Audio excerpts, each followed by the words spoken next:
ассалому алайкум дӯстон, хуш омадем ба шабакаи мо. Дар навори имрӯза барои шумо тозатарин ва муҳимтарин хабарҳоро аз ҷаҳони ММА омода кардем. Лайкро зер карда 3-4 калима комментария нависен. мо боша наворро оғоз мекунем. дӯстон, агар шумо аз кам будани риш ва рехтани мӯи сар танқисӣ кашен, пас мо ба шумо ширкати шифофарморо тавсия медиҳем. дар ин ширкат ҳамчунин дороҳо барои хароб ва фарбеҳшавӣ, барои хунукзадагӣ, равғани сиёҳдона ки ба ҳамаи дардҳо даво мебахшанд ва дигар дороҳои гиёҳӣ. ва аз ҳама муҳим он аст ки дороҳои ин ширкат гиёҳӣ ва оригиналанд. хиди ҳозир ба номерҳои дар рӯи экран буда занг занен ва ҳатман аз номи канали Паҳлавон гап занен. ҳамин гуна шумо ҳам моро дастгирӣ мекунед ва ҳам дороҳои даркории худро дастрас мекунед.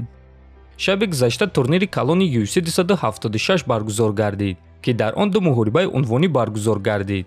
Исраил Адесанья зидди Ҷаред Канонир ва Алекс Волкановский зидди Макс Холлоуэй.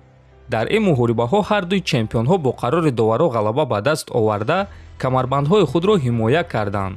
муҳорибаҳои пурраро дар телеграм-канали мо тамошо карда метонед. ссилкаи телеграм дар описани видео.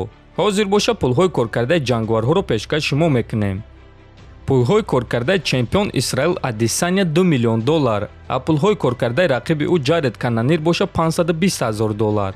пулҳои коркардаи Александр Волкановский $700,000, а пулҳои коркардаи рақиби ӯ Макс Холлоуэй боша $600,000.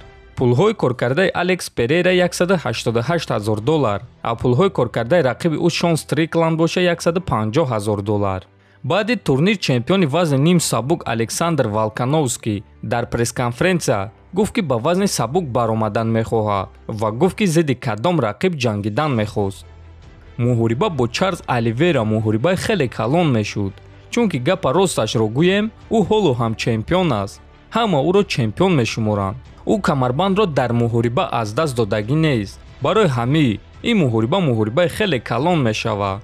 агар ки Ислам Махаҷев бо ӯ ҷанга, то он даме ки ман ҷарроҳии дастамро барқарор мекунам ва соҳиби камарбанд шава, пас ман бо Ислам Махаҷев ҷангидан мехоҳам.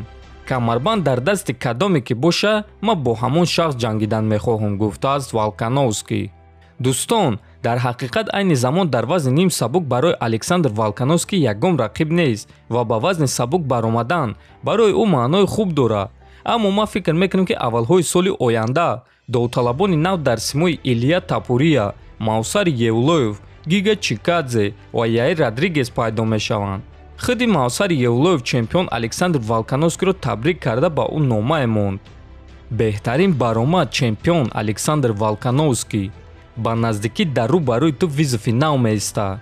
агар ки ту аз ҷангидан бо зарбазанҳое ки бо ту гӯштин гирифтан мехоҳанд хаста шуда бошӣ, пас ба ман хабар деҳ, навиштааст Евлоев.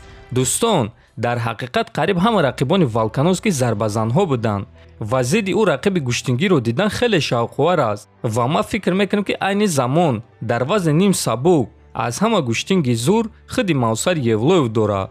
ба фикри шумо дӯстон, Мавсар зидди чемпион айни замон шанс дорад ё ҳоло барвақт аст? чемпиони пешинаи UFC дар вазни сабук Чарлз Оливейра шаби гузашта ба дигар чемпиони пешинаи UFC дар вазни сабук Ҳабиб Нурмагомедов ҷавоби хеле сахт дод. биён суханҳои ӯро гӯш мекунем.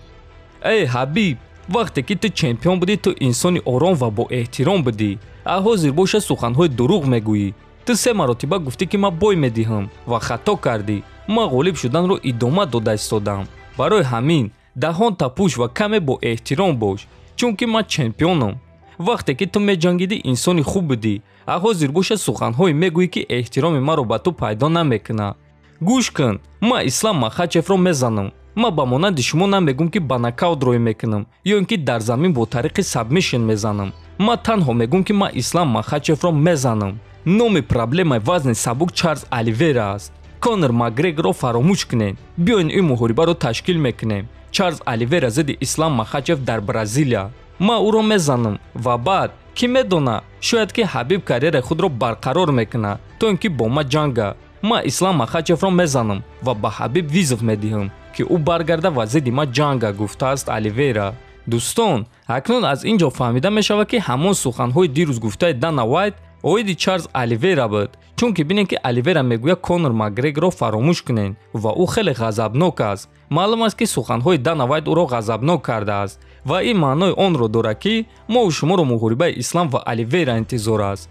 дӯстон, ба фикри шумо агар Оливера исламро зада ба Ҳабиб визов диҳа, Ҳабиб бармегарда ё не? Метавонед фикротона нависен, ҳатман дар канал обуна шавен то боздид Хонободу Сарбаланд бошен.